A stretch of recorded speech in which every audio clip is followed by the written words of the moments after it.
That's my daddy, though. I love you. I love you, baby. He looks good for 75, right? Yeah, I know. It's slowly coming to light for us to realize that, hey, oh, my dad's getting older. So is mine. So is my mom.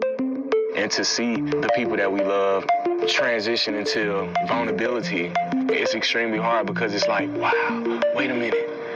What's going on? My world is changing. Life is so short and goes by so fast. We've added 30 years to human life expectancy, inconceivable previously. What we haven't done is take this immense success and turn it into a victory for everybody. We are in the middle of a giant societal change. In the next 3 decades, there are going to be more older people, those who are over the age of 65, than ever before in history. Some have called this the Gray Tsunami, and it's happening on a global scale. Now, like us, our parents are getting older every day. And in the same way that they took care of us, soon we're going to be responsible for taking care of them. And some of us already are. My dad was always so strong, and, he was my big protector. He wound up taking out his pension so I could go to college. I want to give back to him. I want to make it easy for him because he's getting older. If that means I'm going to make his lunch and his dinner while he still goes to work at 75 years old in Manhattan from Staten Island, then that's what I'm going to do. But I feel like I've been gearing up for that. If my dad happens to get sick, I'm already there. Everyone is at a different stage in this process. Some of us haven't even started thinking about it, but others are quite familiar.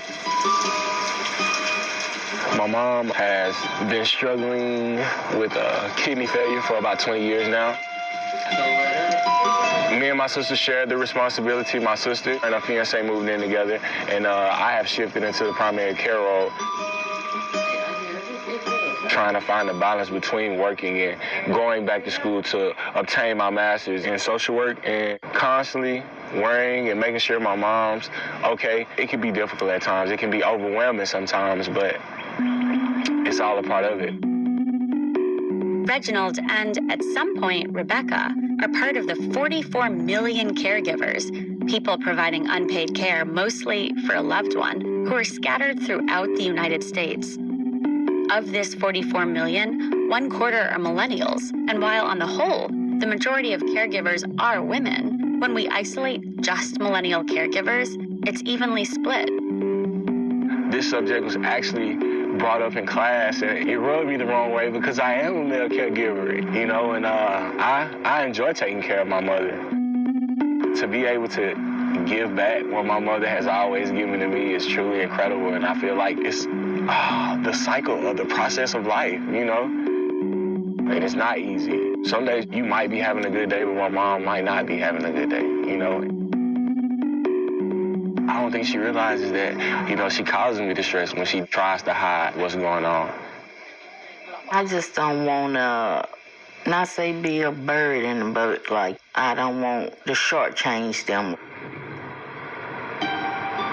Getting older, I see how frustrating it is for him, because it's frustrating for all of us. I couldn't love anybody anymore.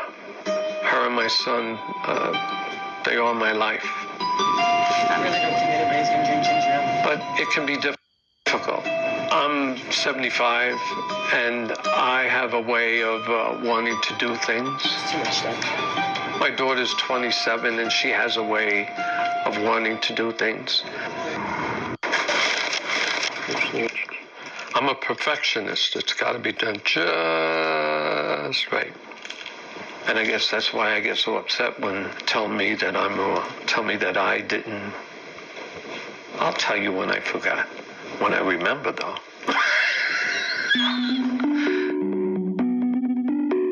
I'm not in the greatest of health that I was when they was little. I'm still mom now. Don't get that wrong. I'm still mom. I think a lot of times you see on TV this negative stigma placed around aging. It takes away their power, and it actually, oftentimes take away their voice. We don't put much emphasis on our elders, but there's so much to learn from them. I got more wrinkles, more gray hair, but really deep inside, you're the same person. Next year, Floyd's going to retire after having worked at the Department of Health for over 30 years. My body is telling me that it's time. I'm not looking forward to it. I don't know what I'm going to do. I'm not that quick anymore. You seem pretty quick. But not quick enough for today. Scholars have observed over the last 20 or 30 years that while people are living longer, old age is a role-less role in this country. That we have people with this deep desire to make a difference. And we don't have roles for them in general. As we live longer lives, there's going to be more chronic illness and more of a need to support our older population, and we're really not prepared. Take geriatrics, for example. Today, there are about 7,000 registered geriatricians in the U.S., but we need about 20,000 of them. We have urgent needs that apply to our financial and social security systems, to our lack of easy-to-navigate resources for our millions upon millions of caregivers. So why is it that we seem to be so afraid to approach and prepare for our increasingly older world? When you think about getting older, you think about dying. The most basic fear of humanity is a fear of dying. And it seems to be the condition we have the greatest difficulty thinking about, planning for, and talking about. Getting older is a path we haven't built yet.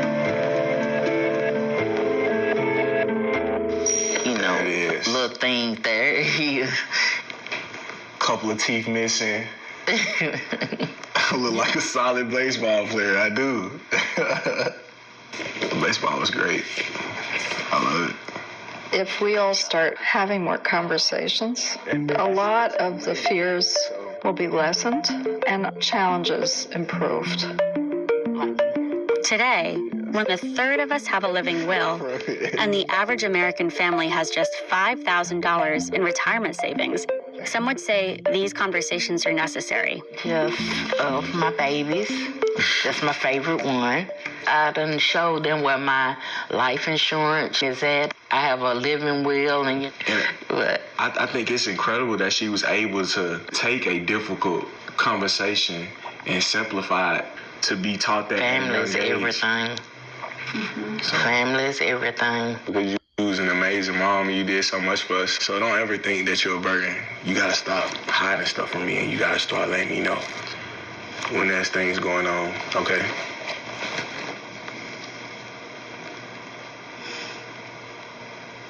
Don't cry. I don't like seeing you cry.